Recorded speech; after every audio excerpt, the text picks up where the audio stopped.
Ben Torres wiped the sweat from his forehead as he stared at the blinking red warning lights on his ship's control panel. The cargo vessel Morning Star drifted through space, its hyperdrive completely dead. Stars twinkled outside the viewport, beautiful but offering no help to his current situation. "Come on, you piece of junk," Ben muttered, tapping the hyperdrive controls one more time. Nothing happened. The engine that should have carried him back to Earth's outer colonies remained silent. Ben had been hauling medical supplies between frontier worlds for 3 years now. It was honest work, if lonely. Most pilots preferred the newer automated ships, but Ben liked flying the old manual vessels. They reminded him of the farm equipment back home on Earth, machines you could understand and fix with your own hands. His grandfather would have laughed at this situation. "Technology will always let you down, boy," the old man used to say while repairing ancient tractors in their barn. "That's why we stick to the simple life." Ben's family had lived on the same farm for 200 years, growing real crops in real soil, avoiding the genetic modifications and technological shortcuts that most people took for granted. The navigation computer beeped softly. Ben checked the display and felt a mix of relief and worry. Kepler 7 trade station appeared on his scanner, only 6 hours away using conventional thrusters. Relief because he would not die floating in space. Worry because Kepler 7 sat deep in neutral territory, far from human space. Few humans ever traveled this far out. Ben programmed the course and settled in for the long journey.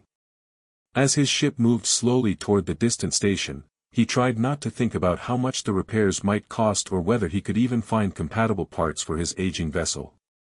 6 hours later, Kepler 7 filled his viewport. The massive station looked like a silver flower blooming in space, with dozens of docking arms extending from a central hub. Ships of every size and shape moved around it like insects around a bright light. Ben had never seen so many different alien vessels in one place. "Incoming human vessel, please state your business," came a voice through his communicator. The universal translator made all alien languages sound flat and emotionless. "This is cargo ship Morning Star requesting emergency docking," Ben replied. "I have hyperdrive failure and need repairs. Proceed to docking arm 7. Emergency services will meet you." Ben guided his ship carefully through the busy traffic. Other vessels gave him curious looks through their viewports. A human ship this far from Earth space was clearly unusual. He docked with a soft bump and heard the station's atmosphere system connect to his airlock. The emergency team that met him consisted of 2 beings he had never seen before. They looked like walking crystals, their bodies made of what appeared to be living glass. Light moved through them in slow waves, creating shifting patterns of color. "I am Service Tech Krill," one of them said through a small translation device. "What is your emergency?" "Hyperdrive is completely dead," Ben explained. "I was hoping to find replacement parts and maybe a mechanic who knows human technology." The crystalline beings exchanged glances, their internal lights flickering rapidly. "Human technology is rare here," Krill said. "But we will check our inventory.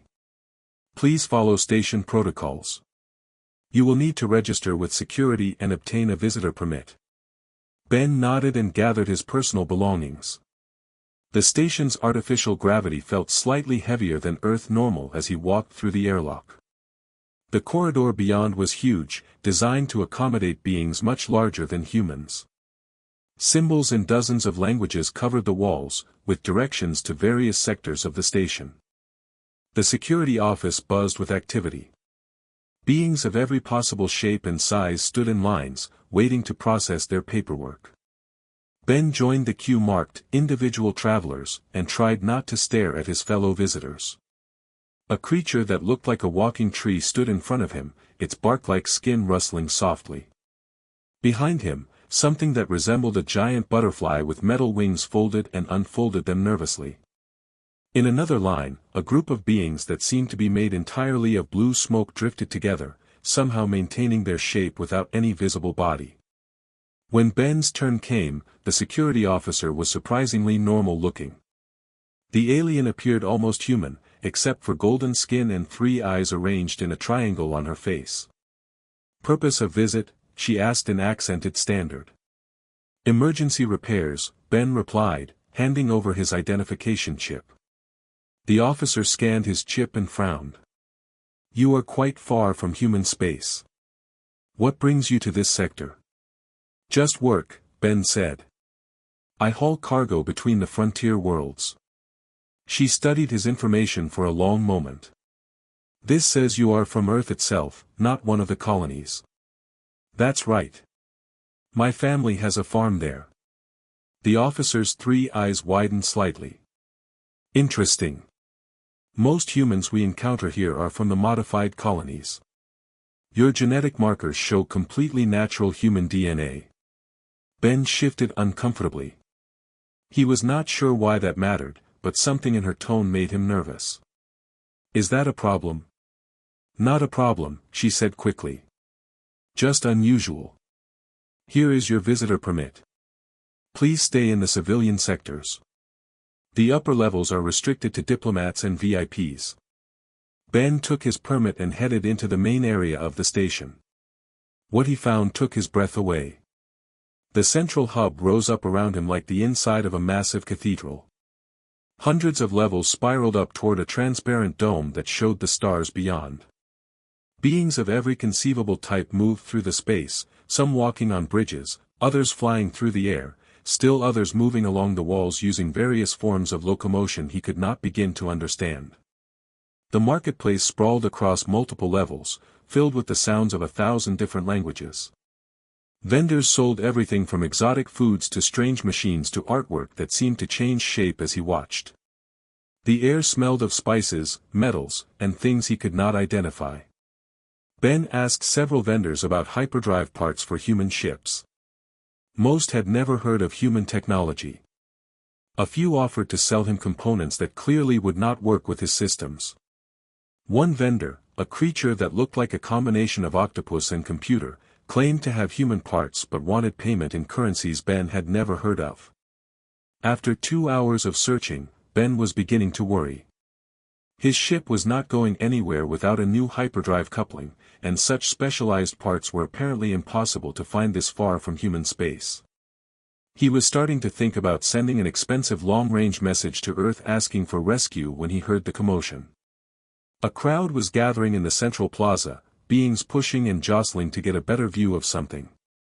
Ben could hear excited chatter in dozens of languages. He moved closer, curious about what could draw so much attention.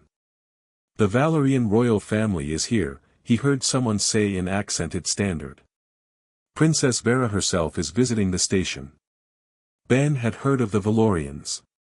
They were one of the oldest and most advanced species in known space, famous for their technology and wisdom. Their crystal ships were works of art that could travel faster than anything else in the galaxy. Many species considered them to be almost godlike in their knowledge and abilities. The crowd parted as a procession appeared from one of the upper-level transport tubes. Ben pushed forward to get a better look, his curiosity overcoming his usual shyness around aliens. The Valorians were beautiful in a way that made Ben's heart skip. They looked like living sculptures made of the finest crystal, their bodies catching and refracting light in patterns that seemed to tell stories. Each one was unique, with different colors and internal structures that created constantly shifting displays of light and color. At the center of the group walked a figure who could only be the princess. She was taller than the others, her crystal body containing veins of silver that pulsed with soft light. Patterns of blue and gold moved beneath her translucent skin like living artwork.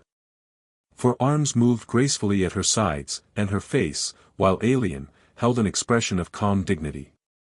The princess moved through the crowd with easy confidence, occasionally nodding to those who bowed respectfully. Her entourage included guards whose crystal bodies had taken on darker, more threatening aspects, and advisors whose internal lights flickered rapidly as they communicated in ways Ben could not understand. Ben found himself pushing closer to the procession, fascinated by beings so different from anything he had ever encountered. The princess was only about 20 feet away now, close enough that he could see the incredible detail in her crystalline structure. Her internal lights created patterns that seemed almost like music made visible. Then it happened. Princess Vera's gaze swept across the crowd and suddenly locked onto Ben's face. Her forward movement stopped so abruptly that the advisor behind her nearly collided with her back. The patterns of light beneath her skin shifted dramatically, changing from calm blue and gold to brilliant, almost blinding white and silver. For a moment that seemed to stretch forever, the princess stared directly at Ben. Her forearms began to tremble slightly, and the expression on her alien features shifted to something Ben could only describe as shock mixed with recognition. But that was impossible. Ben had never been to this part of the galaxy before. He had certainly never met a Valerian princess. The royal guards noticed their princess's reaction immediately. They moved quickly to form a protective circle around her, their crystal bodies darkening to deep purple and black as they activated some kind of defensive mode. Through gaps in their formation, Ben caught glimpses of Princess Vera pointing in his direction while speaking rapidly in the musical language of her people. Other members of the crowd began to notice the disturbance. Ben heard worried whispers and saw beings backing away from the royal procession. Some of the station's security forces began moving toward the plaza, their hands near their weapons. One of the Valerian advisors approached the princess and engaged her in rapid conversation. Whatever he said seemed to convince her, because after a moment she nodded and gestured toward one of the upper-level access tubes. The entire royal party quickly changed direction, moving away from the main plaza with obvious urgency. As they departed, Princess Vera looked back over her shoulder one more time. Her gaze found Ben again, and for just a moment her internal lights flashed in a complex pattern that seemed almost like a message. Then she was gone, disappearing into the restricted upper levels of the station. The crowd began to disperse, chattering excitedly about what they had witnessed. Ben stood frozen in place, his mind racing as he tried to understand what had just happened. Why had the princess reacted so strongly to seeing him? What had caused such an extreme response? "Quite a show," said a voice beside him. Ben turned to see the three-eyed security officer from earlier standing at his elbow. "I have never seen Princess Vera react that way to anyone. I don't understand what happened," Ben said honestly. "I've never met her before." The officer studied him carefully with all three eyes. "Perhaps not. But she clearly knows something about you." She paused, then added quietly, "I suggest you be very careful during your stay here. The Valorians do not react strongly to things without good reason." With that warning, the security officer melted back into the crowd, leaving Ben alone with his confused thoughts. He wandered back toward the marketplace in a daze, but his heart was no longer in shopping for parts. The encounter with Princess Vera had shaken him more than he wanted to admit. As the station's artificial day cycle moved toward evening, Ben found a small restaurant that served food compatible with human digestion. He ordered something that looked like soup and tried to make sense of the day's events. The meal tasted like vegetables and spices he could not identify, but it was filling and warm. He was just finishing his meal when a small figure appeared at his table. Ben looked up to see a Valerian, much smaller than the ones in the royal procession. This being's crystal body held soft green and yellow lights, and its movements seemed nervous rather than graceful. "You are the human called Ben Torres?" the being asked in carefully pronounced standard. "Yes," Ben replied cautiously. "Who are asking?" "I am Royal Messenger Zeph," the small Valerian said with a formal bow. "I bear a message from Her Highness Princess Vera." Ben's heart began to race. "A message? What kind of message?" Messenger Zeph produced an object from somewhere within his crystal structure. It was a tablet made of the same living crystal as the Valorians themselves, but this one pulsed with gentle silver light and bore symbols that Ben recognized as the royal seal he had seen on the princess's entourage. "Her Highness requests your presence at a private meeting," Zeph said, offering the tablet to Ben. "The message contains details and security codes that will allow you access to the restricted diplomatic levels." Ben stared at the tablet without taking it. "Why does she want to see me? I don't understand any of this."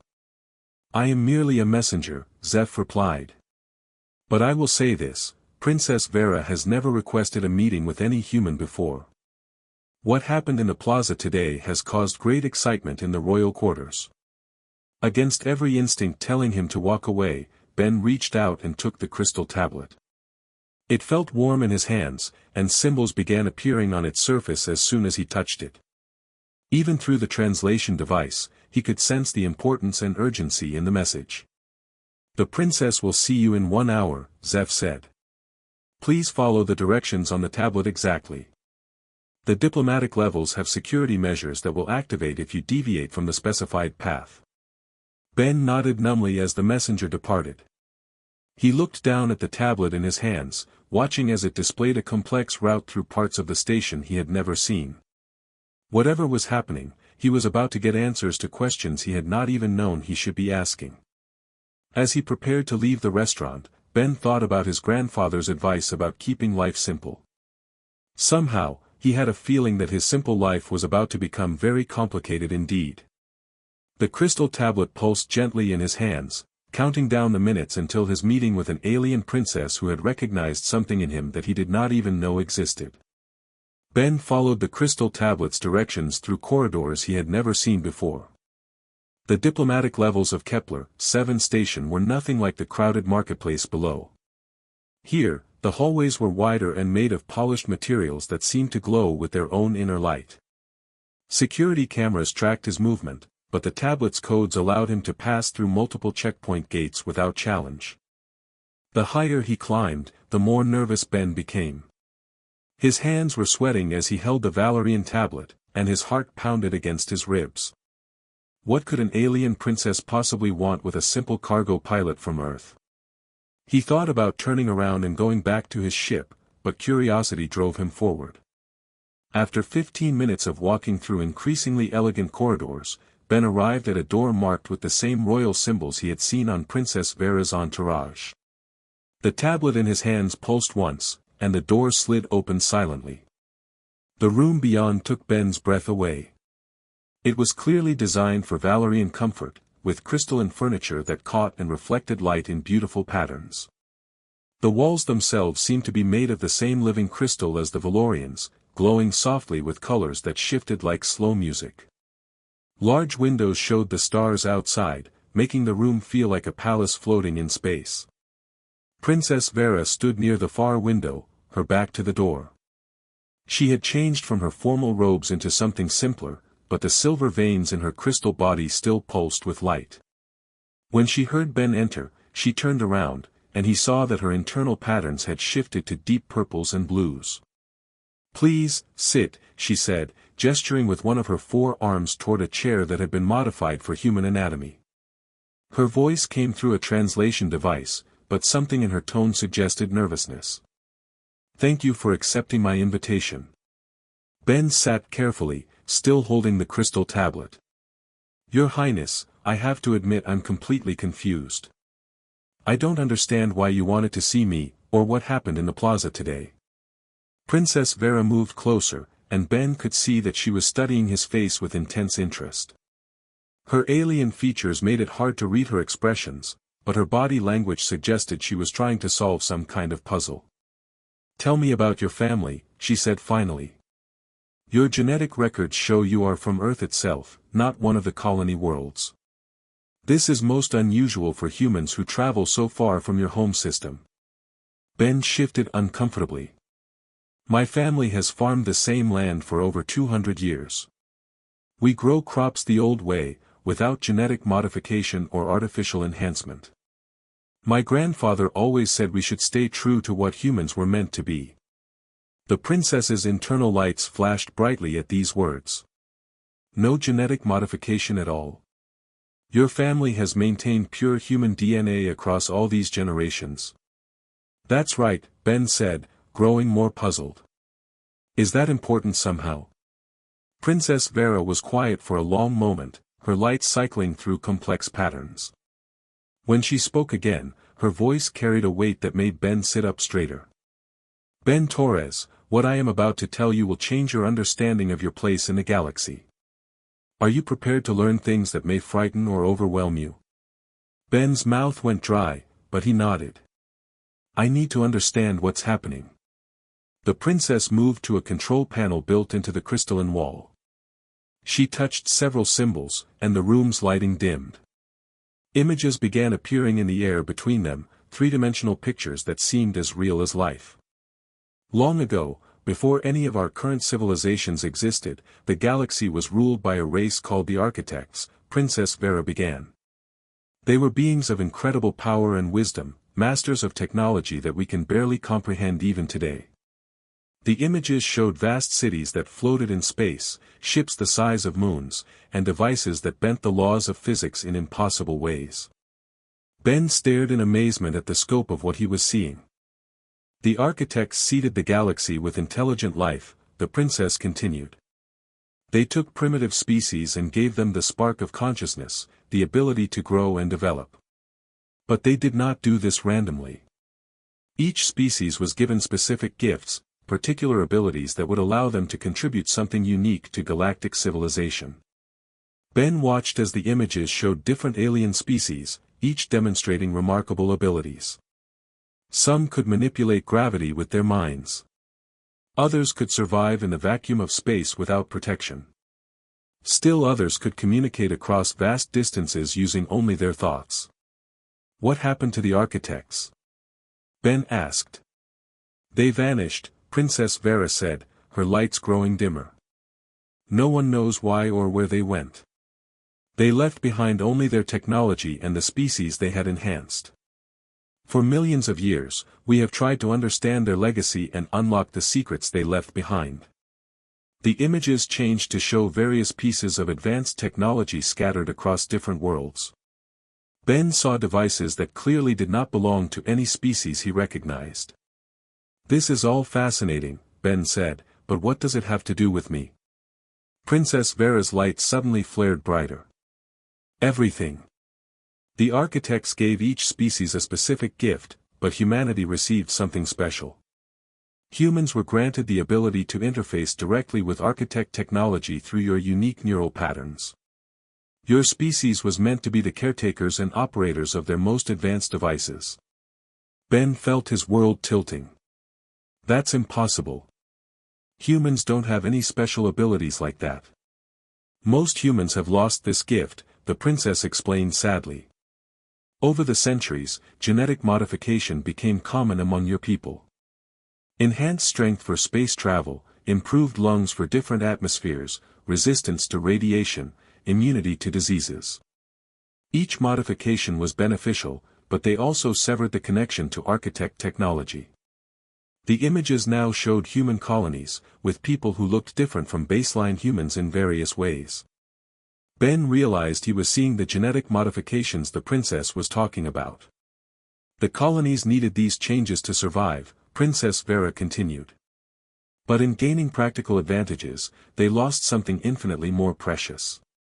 Today, fewer than 1% of humans carry unmodified DNA. Most of those live on Earth itself, in isolated communities that have rejected genetic enhancement. Ben's head was spinning. You're saying my family's old-fashioned ways accidentally preserved something important? Not accidentally, the princess said, moving closer. Your grandfather's insistence on staying true to original humanity was wiser than he could have known. You carry within your genes the key to technologies that could reshape the galaxy. To demonstrate her point, Princess Vera touched another control panel. A section of the floor slid away, revealing a hidden chamber below. Please, come with me. I want to show you something that will prove what I am telling you. Ben followed her down a crystalline staircase into a room filled with devices he did not recognize. The chamber was clearly very old, with walls that seemed to be made of some kind of metal that shifted colors in the light. At the center of the room sat a large, complicated machine covered in symbols that hurt Ben's eyes to look at directly. This is an architect healing matrix, Princess Vera explained. We discovered it on a dead world 50 years ago and brought it here for study. Our best scientists have examined it extensively, but no one has ever been able to make it function. The device was beautiful in its strangeness. It looked like a combination of art and technology, with flowing curves that seemed to follow mathematical patterns Ben could not understand. Conduits and cables connected various parts, and screens showed symbols that moved in hypnotic patterns. Healing matrix? Ben asked.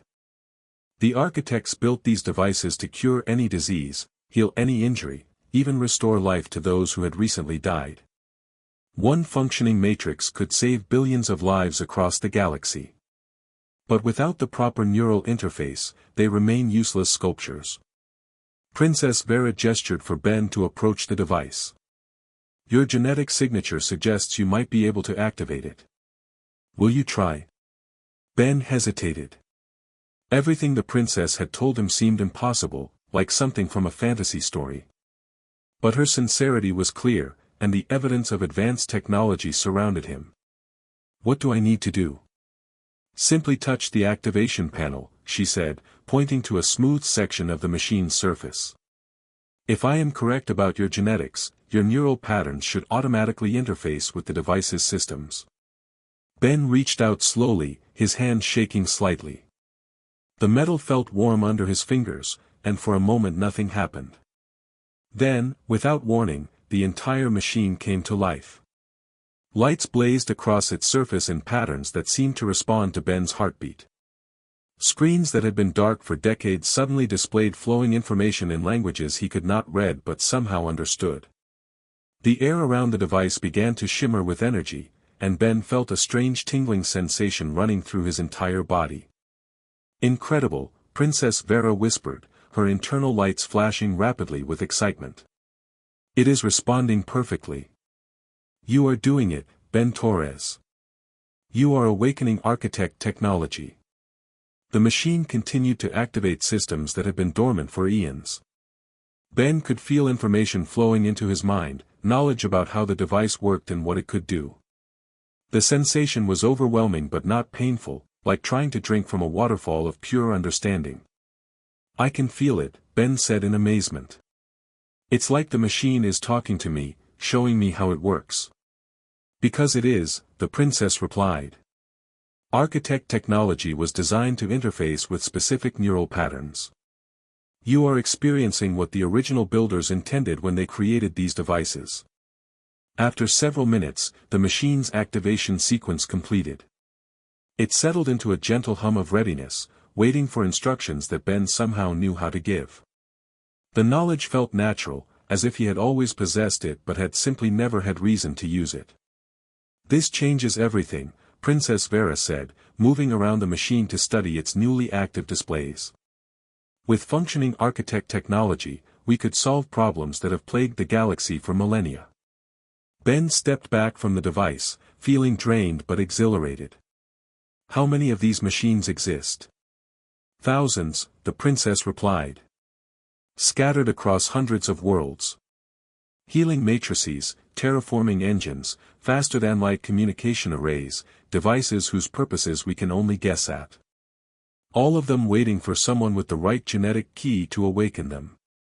The implications hit Ben like a physical blow.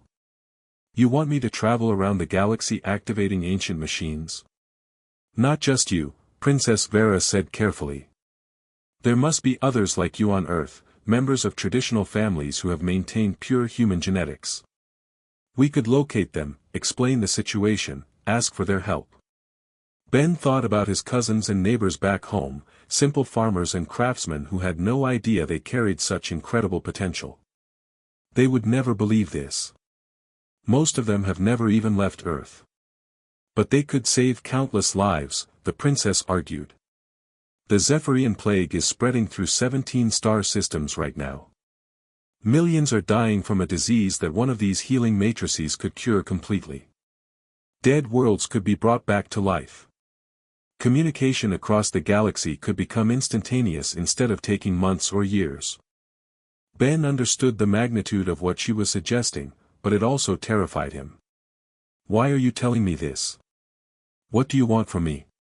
Princess Vera's lights shifted to softer, warmer colors. I want to protect you, she said simply.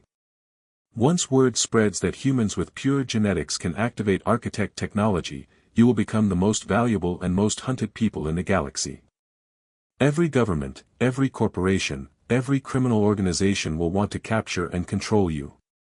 The thought sent chills down Ben's spine. Then maybe it's better if this knowledge stays secret. It cannot remain secret, the princess said sadly.